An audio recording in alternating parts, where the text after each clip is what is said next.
After another bouncy race for Mercedes drivers George Russell and Lewis Hamilton, it becomes ever more clear that the W13 lacks speed and performance. In order to not give up too much performance, Mercedes pushes the car to the limit, resulting in a car that has more similarities with a roller coaster than an F1 car. Lewis Hamilton came out a crippled man after reporting multiple times that he has severe back pains during the Azerbaijan race. Right after qualifying on Saturday, Lewis Hamilton already mentioned that there was a real opportunity that he would not finish due to porpoising. His teammate George Russell continued by saying that it is a matter of time before any serious accidents happen with tremendous consequences.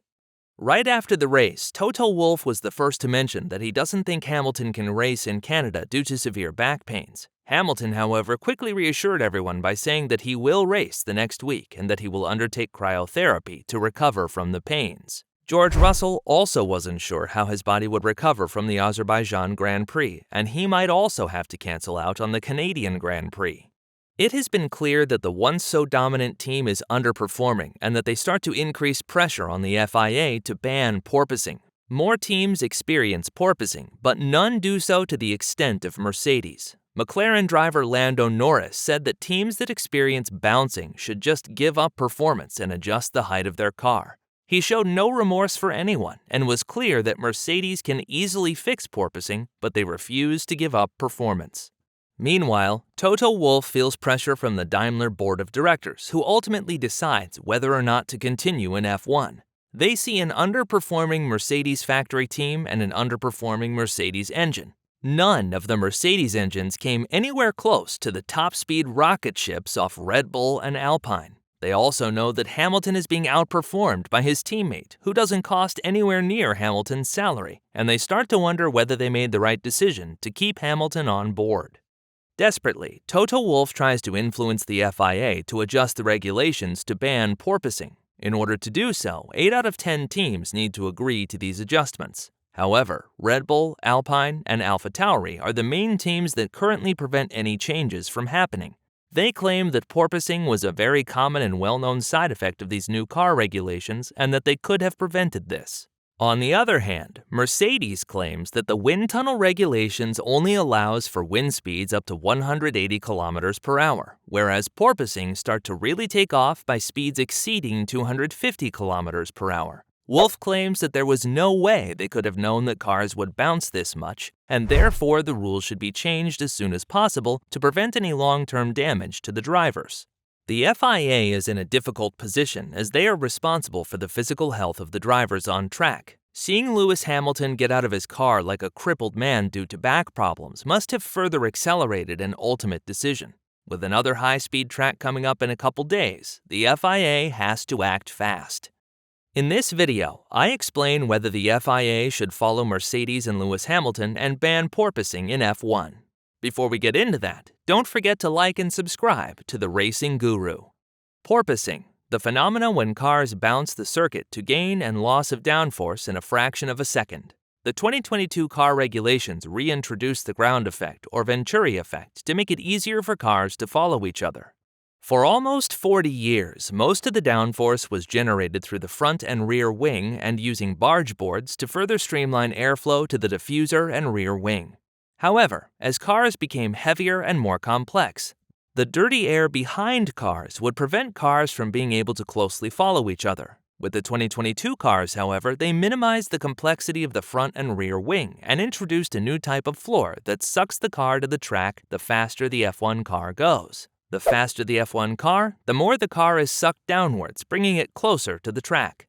These cars generate so much downforce on high speeds that once cars exceed 250 kilometers per hour, they hit the track with their floors. Once this happens, downforce is lost, pushing the car upwards. However, as the car still exceeds 250 kilometers per hour, it is sucked to the track again. This happens over and over again in fractions of a second. The porpoising effect was well known when it was first introduced in 1978 by Lotus and straight away won the World Championship. However, 40 years later, most teams assumed that with these generation cars, the effect wouldn't be that bad. They were wrong. Especially Mercedes experiences an awful lot of bouncing, and data now shows that both Lewis Hamilton and George Russell experience over 6 G-forces on their bodies when bouncing.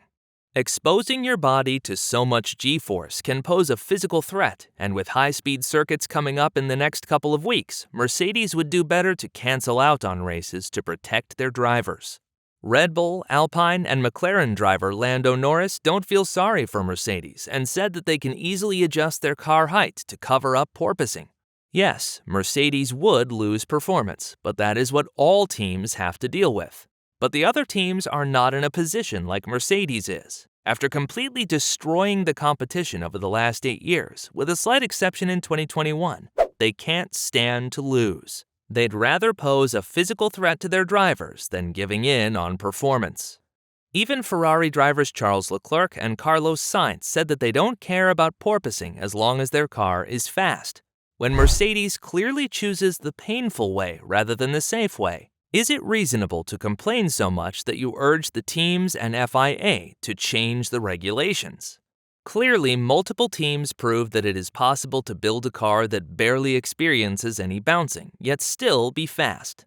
Wasn't it the FIA that wanted the cars to be 3 seconds slower per lap compared to the previous generation cars? It seems that Mercedes evens those numbers pretty well.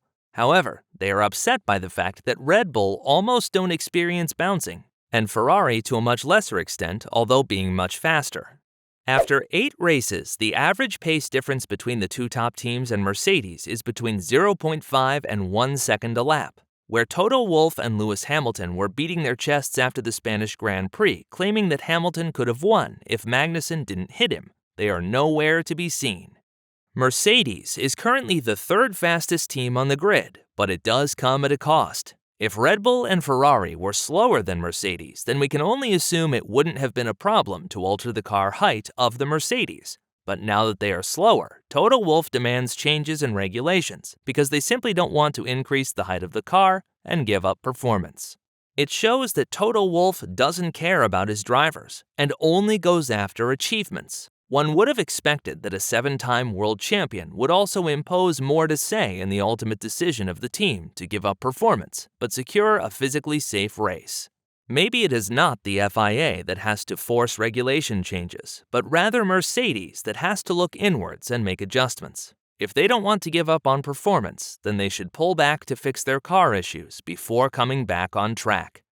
What do you think? Do you think Mercedes should pull themselves back to fix their issues, or should they just change the height of the car?